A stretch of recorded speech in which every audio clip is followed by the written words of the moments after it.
Hello, this is Hi Bob Warbob, and let's play some Ultimate General Civil War. Hello, and welcome back. So, today we are doing the camp here. I do some things kind of weird, kind of mistakes, but for the most part, it's not too bad.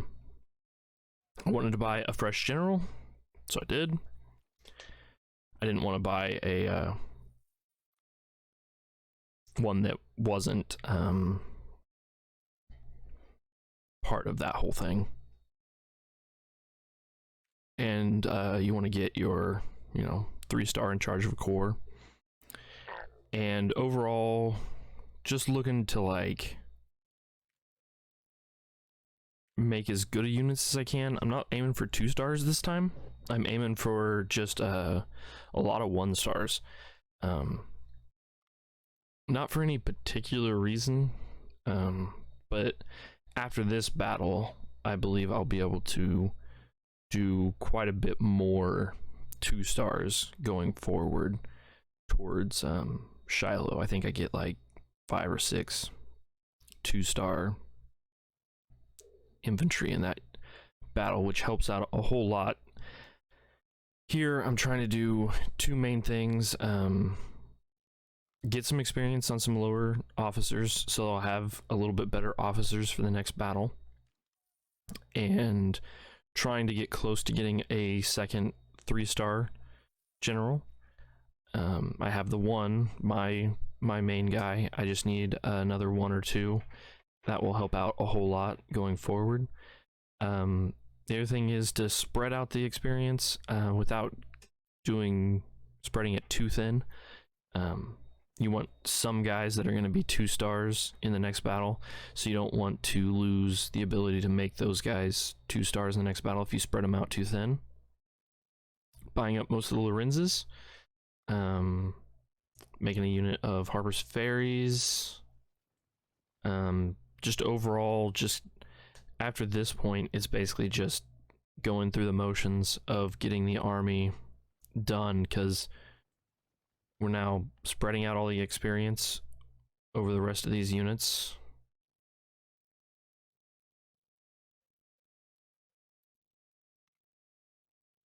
We've gotten... These guys are like some of the worst experienced guys I have, so I'm putting that one guy in charge of them so that he can gain the most experience possible, hopefully. Now we're going... we're just basically going to have all max size infantry. Well, not max size, but 2,000 man infantry. Whenever we can go max size, we'll be getting max size after this. So, just building units. Once we run out of men, then we will go ahead and break down the higher guys, go ahead and get them balanced out again.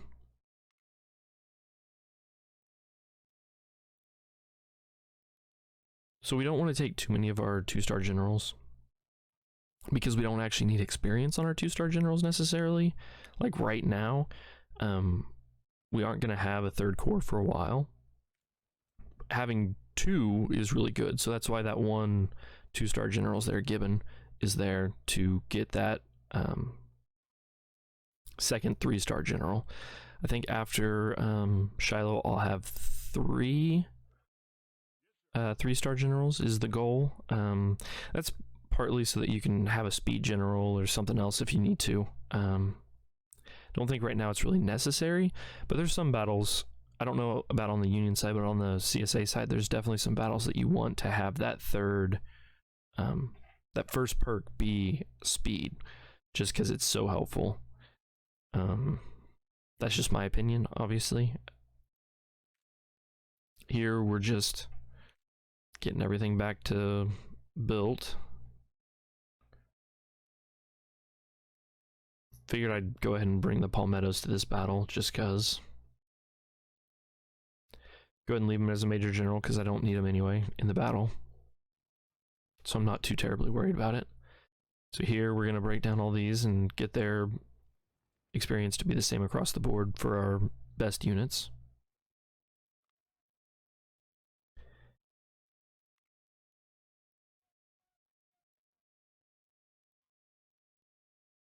We'll also want to put supply in, maybe not, I don't know.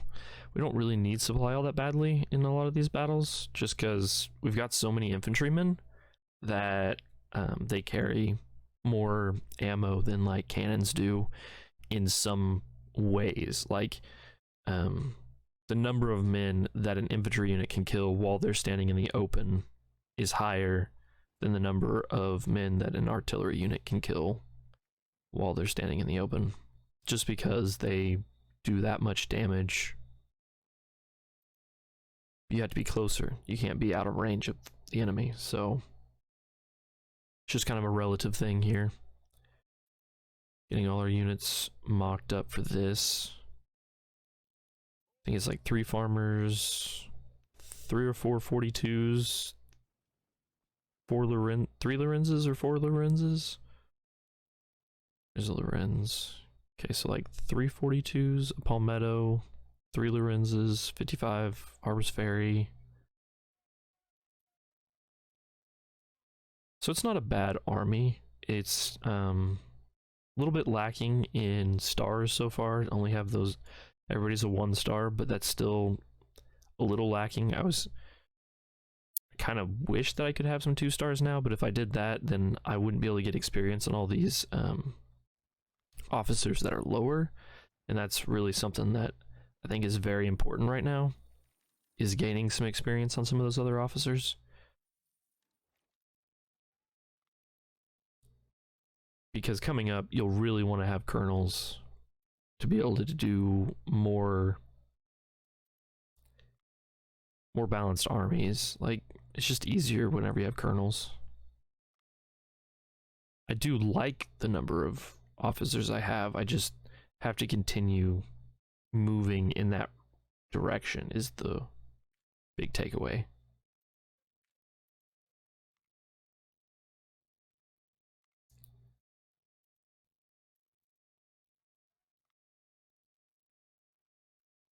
Yeah, we start losing efficiency and stuff if we go down that low. So that's fine. It's not a big deal to just let them be at what they are. I don't know where I'm going to be able to use captains or any of the really low officers. It's really hard to use them whenever you're trying to play big like this.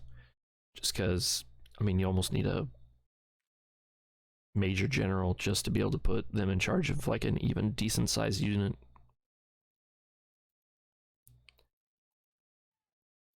So I think this is pretty much the end here. I think. I'm not 100% certain on that, but it's getting pretty close, I think. There's not a whole lot else to do. Got our battle map. River crossing. So we got 12 units, and I think that is pretty much it.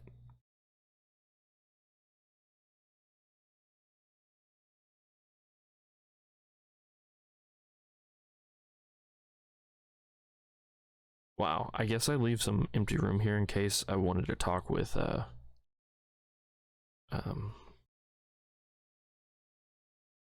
case we wanted to do a voiceover with Something Compass, but we ended up not.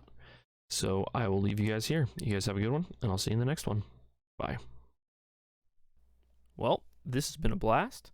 Hope you guys have had as much fun as I've had. I'll see you again in the next episode. You guys have a good one,